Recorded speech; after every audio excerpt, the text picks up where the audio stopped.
Hello ladies and gentlemen, and welcome to my absolute favourite videos to make, price to performance gaming PCs. If you're looking to build yourself a new rig in 2023 and you want to get as much bang for your buck as possible, then this is the video for you. Throughout this video we're going to show you exactly how easy it is to put together your own rig. We're going to be showing you some of the parts that we like and maybe some things that could be improved. And of course at the end of the video we're going to be showing you those all-important gameplay benchmark numbers so you know exactly how well this thing performs and what your money is actually going to be getting you. An absolute massive thank you to Deepcool for sponsoring this video. Let's get our build on. Let us begin by having a look at our chassis, and this is one I haven't actually built in before. It is pretty new from Deepcool. This is the CH560 Digital, and the digital actually refers to this thing here because when we remove our side panel, that does actually quite neatly have some mesh down the bottom, you will see that we actually have this digital readout that can display temperatures and utilization for both your CPU and your GPU. The other thing that I really like about this case is that Deepcool seem to have actually remembered what 140mm fans are, because I was thinking about this the other day, more and more cases are just relying on 120s, when in actual fact 140s, because they're a little bit bigger, you don't have to run them as loud to get the same sort of performance. So you have 3 ARGB fans at the front that are 140s, and then one 120 ARGB at the back. And all of this can be found for around about £105–107 at the time of filming in the UK, which is pretty neat. I mean, let's be clear, this definitely isn't the absolute best cable management you're ever going to see, but you do have some straps as standard and everything is pre-routed for you. So for most people, unless you're changing out a load of the fans or something like that, you just need to plug your components in and you're pretty much away. I assume this front just pulls off. I mean, that was my fault for being stupid. If I did it more carefully, that would have been fine. So yes, you have this mesh on the front, but then you can access all of your lovely fans and things here. And it does look as if they're actually mounted to a bracket as well. So if you do want to swap these out, maybe put a radiator, then you could just take these off, unscrew it, and then sort of install your new cooler and put it on as one, which is pretty neat. But let us properly roll up our sleeves and actually get this build started. And we are going to begin, as always, with the motherboard, because this is, of course, the base that everything goes on. Now, this is definitely a more budget-friendly build, and there are going to be some people, fair enough, that will say that they want to spend more and get a higher quality motherboard. But if you're looking to maximize gaming performance while spending the least amount of money, then something like this is probably what you're going to be looking at. This is the B560 Pro RS from Asrock, and this is one of the more entry-level motherboards, but it is B650. So this is AM5 and it does support all of the new AM5 CPUs. The one that we're going to be using is the 7700 from AMD, but you could go as big or small as you like. But fundamentally, if you do want more features or you do want to go for the top end, most power consuming Ryzen 9s, then yes, you probably will want to step up to something else. But the chip that we're using here today is the Ryzen 7 7700. This is an 8-core CPU and its TDP is about 65 watts. So this is pretty much a perfect pairing for this motherboard. And because it's AM5, we can upgrade this at a future date when something more powerful comes out if we need it. So let's plop this on top of our motherboard box and open up our slot. We'll grab our AMD CPU out of its packet, and then we will of course just gently drop this down into position before lowering this back and securing it with the latch, saving this for ROM later on. Because this is an AM5 motherboard, we will of course need some DDR5 memory, and actually this is getting pretty inexpensive now. I mean, 32 gigabytes, you're looking at around about £110, so it's definitely more than it used to be, but it is double the capacity, which is gonna increase your longevity. You can go for a 16 gigabyte kit if you want, but personally speaking, I think it is worth going for 32 just to get yourself that little bit, as I say, extra longevity, and newer games that are coming out will start to take advantage of more memory. But just line up the grooves and plop this down.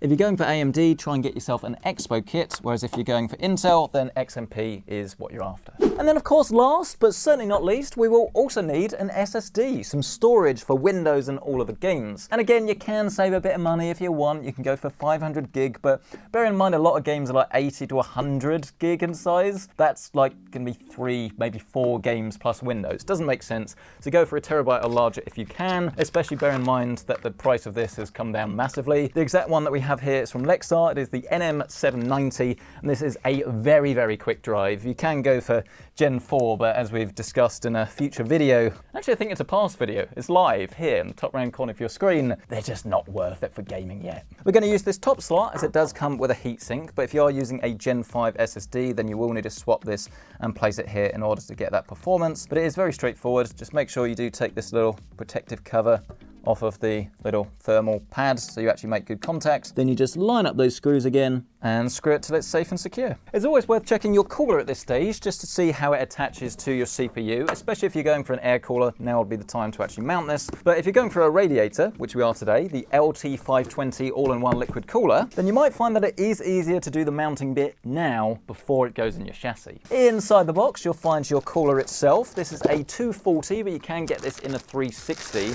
That I would probably recommend if you're going for a case that does easily support a 360, as it's not that much more expensive and it does give you greater cooling capacity. But to be fair, with a 7700, a 240 is more than fine. We have our high performance fans, and then here we have our mounting hardware, and this is actually a bracket that's only used for Intel systems. It would go behind your motherboard like that and through the back of the board, whereas because we're going for AMD, it is going to mount slightly differently, and it will depend on the cooler and the brand that you go for. They often have different mounting mechanisms. We also have these little low noise adapters inside the box that will make your cooler a lot quieter without you having to do anything. Obviously it reduces the fan speed, but again, with this CPU, I think this is probably going to be the way to go. The first step of installation is to remove the default AM5 mounting hardware, which are just these plastic brackets and screws that are pre-fitted to the motherboard. In those same holes, you can then place the AM5 posts, and then I think we're ready to actually get this board inside our chassis, which is very straightforward. Just lay it down nice and flat, pick up your motherboard, make sure that you do actually have this little AiO shield that's pre-installed. If it's not, it will need to go in this little hole at the back. But then you just gently line this up with the standoffs. You'll find this middle one will sort of catch the motherboard. Grab your screws that came with the case and then screw this down. And then you can pick it back up and admire what is already starting to look like a gaming PC.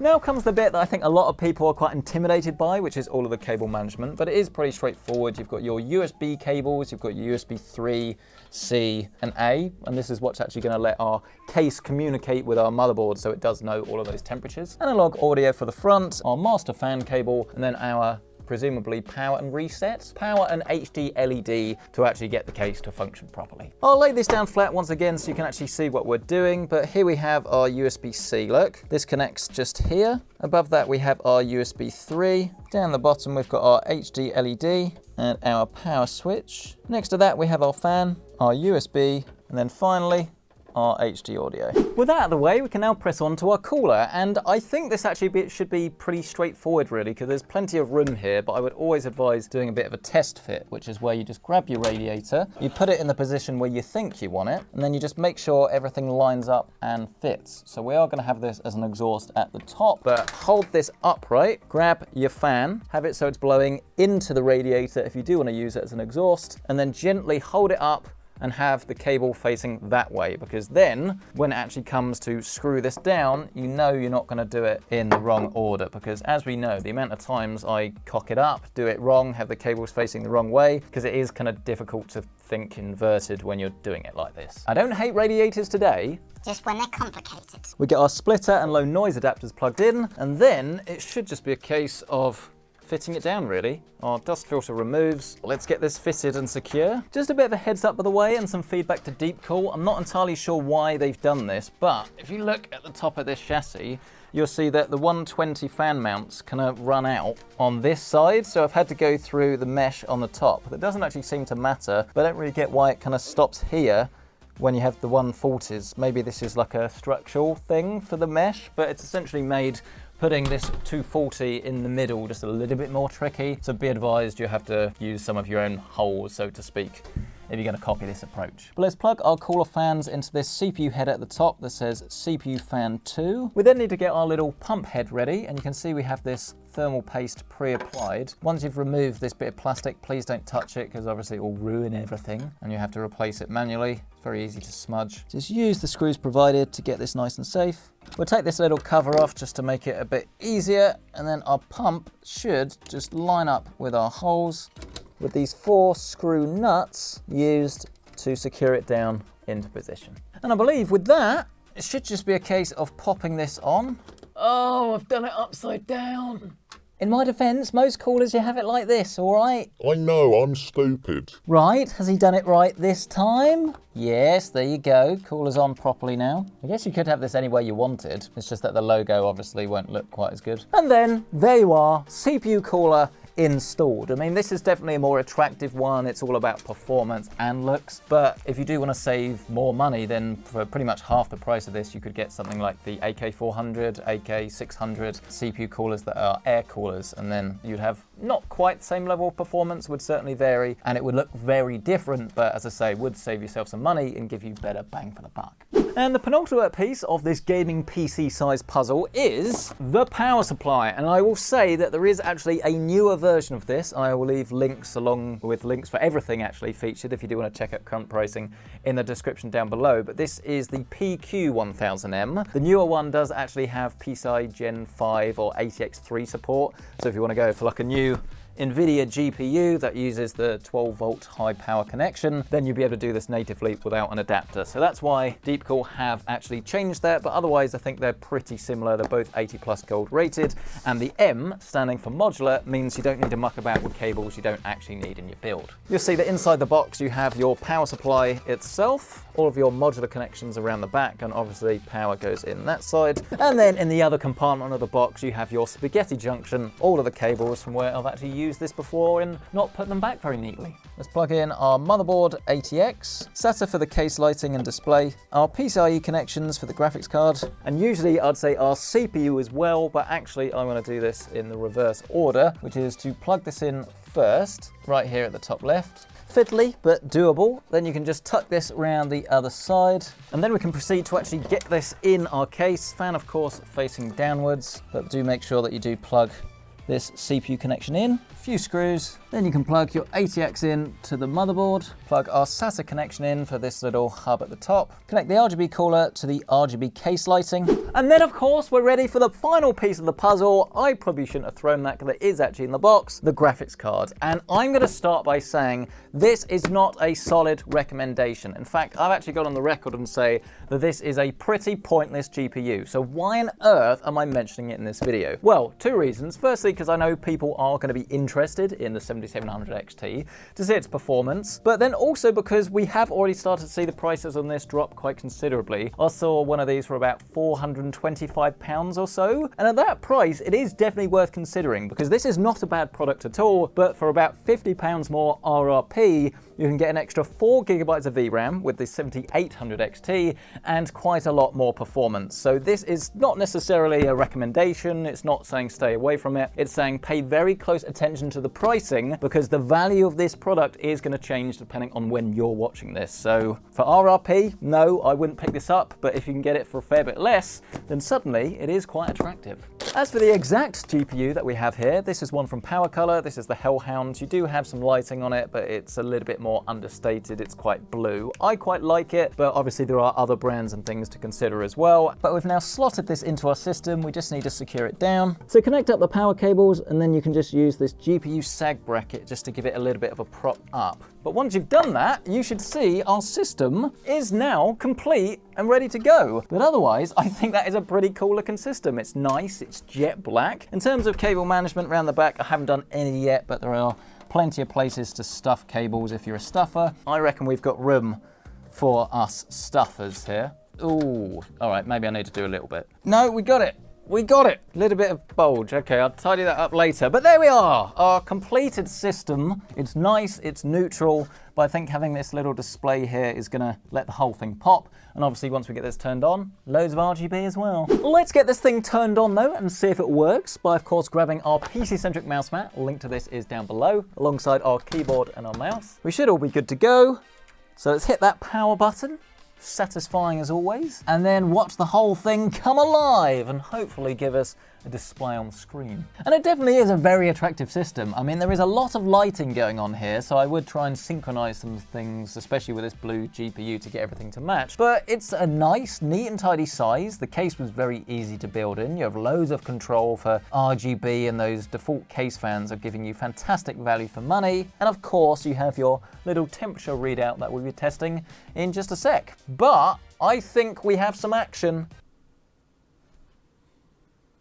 Yes, that's more promising. Come on, show me some Windows. I've got it pre-installed on this SSD. That's what I'm talking about. Fast forward a couple of hours, and I'm really pleased to say we've had some excellent news, and that is that I've now eaten. I've had lunch. We had some Indonesian fried rice from yesterday, and it was marvelous. But perhaps more importantly, our system is now all set up and ready to go. To get this little display to work, it really is like this tiny little application called Deepcool Digital. Original name, and you can choose between having your CPU and your GPU utilization and temperatures, or have it on a cycle like we do here where it flicks between the two. And it is pretty easy. It's lightweight, it'll run in the background, and you always know at a moment's glance what's going on. But let's jump into the games. To kick us off, we're going to begin with a brand new game in our library. This is some Forspoken, and this has a little party trick up its sleeve that uses direct storage. We click continue and we count to like 1.5, 2, and then you'll see that the game loads, and you might be thinking, oh, this is all preloaded, this is cheating.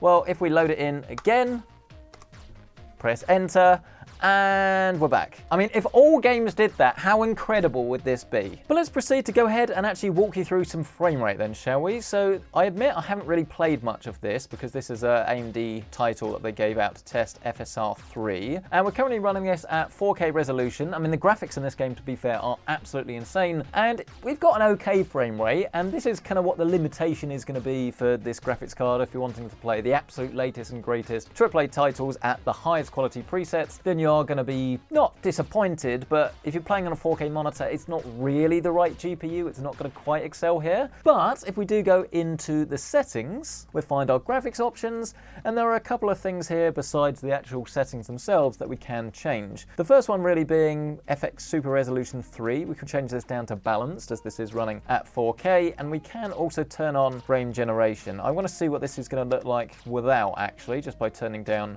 that raw resolution. We've got an extra 10 frames a second or so here. However, if this was an NVIDIA card, they'd be touting their DLSS frame generation technology, and this is what FSR frame generation wants to match. So if we turn this on, I'm expecting that the game won't feel any better. In fact, it might feel not quite as nice because we're getting extra latency, but the frame rate should increase a lot. And yeah, there you go. Have a look at that. We're now sitting at about 84 to 100 frames a second, which is actually pretty insane. I mean, a game like this is going to work really well for actually because it's not reliant on like really fast reactions or something like that. And it does, of course, smooth it out. And if you have a high refresh rate monitor, you are going to be able to take full advantage of this. Just be aware that it's not going to magically save your frame rate. Realistically, if you are getting about 50 frames a second before, then the game is still going to feel, at least by moving the mouse around, the accuracy, if you like, and the input lag, that's the phrase I'm looking for, is going to be anywhere from remaining about the same to being slightly worse. So for this, it's fine, but you probably still are going to want to play at 1440p. So I mean, let's do exactly that. And what is that going to do to the frame rate? Well, quite clearly a lot. We're now getting about 140, 150 FPS, but of course we are inside. When you go outside, it will be different. But the main thing is that the game now feels a lot more responsive. And if you were going to be playing at 1440p, I think you'd be really happy with this, actually. This is a great way to play. And it does show that FSR 3, while there aren't many games that support this at the moment, is definitely a technology to watch. Let's press on to our next game, shall we? Some Apex Legends. And let's kick off at the 4K resolution with everything set to high other than, I think, sun, spots, shadow detail. That's at very high rather than high. And as you can see, we're currently getting a pretty astronomical frame rate at 4K of over 100 FPS. And this is why I say this might not be the most powerful graphics card, and the value is probably going to be in spending a little bit more on that 7800 XT. But for something like Apex Legends, you don't actually need it, so what is the point? I mean, I'm not sure an extra 20, 30 FPS would particularly help me in this exact situation. Oh, I've only got one weapon. This is gonna be bad! Ooh, whoa, whoa, whoa, whoa, whoa, yes! Get in! But of course, in a multiplayer title, you're probably not going to be playing this at 4K resolution, and as such, we have now turned this down to 1440p. And here you can see an astronomical difference to the frame rate. We're now getting about 200, maybe 210 frames a second in Apex Legends at 1440p. But because the frame rate is so high in this, if you wanted to splurge and go for a 1440p 240Hz monitor, it certainly is possible here. Right, next title, let's do this. Also some multiplayer. So some Halo Infinite. And let's do it. This is actually my favorite map. We're running this at ultra presets and at 4K. So once again, not really the settings I personally would use, but it's good to see the extent of what this system can do, actually, to be fair. I mean, oh, that was unlucky, wasn't it? That was unlucky. And to be fair, around about 80 frames a second or so is still really smooth. I mean, this is better than what you'd get on console by quite some margin, actually, because yes, you can use 120 Hz modes, but obviously the resolution will suffer. But of course, what we can do is lower this down to 1440p to give you a more realistic resolution for this level of graphics. So there we go, we've turned that down, and now what's that? We're currently looking at about 100 frames a second or so. So I still think it would be nice for them to actually add FSR or obviously DLSS, XeXS to the game, because I think it would help out a lot of people, but still around about 100 frames a second at ultra settings. The easy fix would be to turn this down if you're going to be playing competitive, but if you do want to play the campaign, then obviously you can turn that up and just have a slightly lower frame rate. But yeah, on the whole, this is a fantastic way to play Halo. I don't think anyone's going to have any complaints with this, to be honest with you. It looks great, it runs well, and ultimately if you need more frame rate, it is quite easy to achieve that. But let's now take this opportunity to move on to a title that is a little bit different, some Diablo IV. Obviously still a multiplayer title, but this is one of those weird sort of crossovers where it's both single player and multiplayer at the same time. And it is still quite demanding. This is running at 4K Ultra, and as you can see, our frame rate isn't really dropping below 60. So this is pretty much bang on the money, especially if you have FreeSync or if you're on NVIDIA G-Sync. But actually, if we go into the settings, this is another title that does support AMD's FSR. I wouldn't really want to run this at anything below quality because I think you will start to notice it even at 4K. But here we can see we have now increased our frame rate by around about, what's that, about 15, 20 FPS, and to be honest, the game still looks virtually identical. And it's also another one of those games that if you're, say, playing this at like 1080p, 1440p, you've got loads in-house, then I would actually probably limit the FPS and just save yourself a load of power and maybe potentially less noise. But on that subject, this PC is one of the quietest I've built in a long, long time. I mean, I have tuned it, but listen to this. Like, even with it on your desk running pretty much flat out next to us, it's still not really doing anything at all. And a lot of this is down to the combination of a graphics card that is pretty efficient, has 3 fans, and then of course our CPU cooler with those low noise adapters that don't really need to go too crazy because we've gone for a very efficient CPU. So yeah, all in all, I'm actually pretty impressed, but the question does go out to you on this one. What do you make of our gaming PC? Is this the right sort of sweet spot? Was this price to performance, or were there some changes that you think you would make yourself? I mean, all I'd say is do consider the cheaper cooling options, maybe use the stock cooler for a bit, upgrade it later, or just buy an air cooler and forgo the all-in-one. But of course it is entirely all down to you, your needs and your preferences. If you have enjoyed this video though, please smash the like button as it really helps out. Get subscribed. I mean, around about 85% of you aren't subscribed. What are you doing? Hit that bell notification to get notified when we upload. And of course, if you do want to check out current pricing on anything that is featured in this video,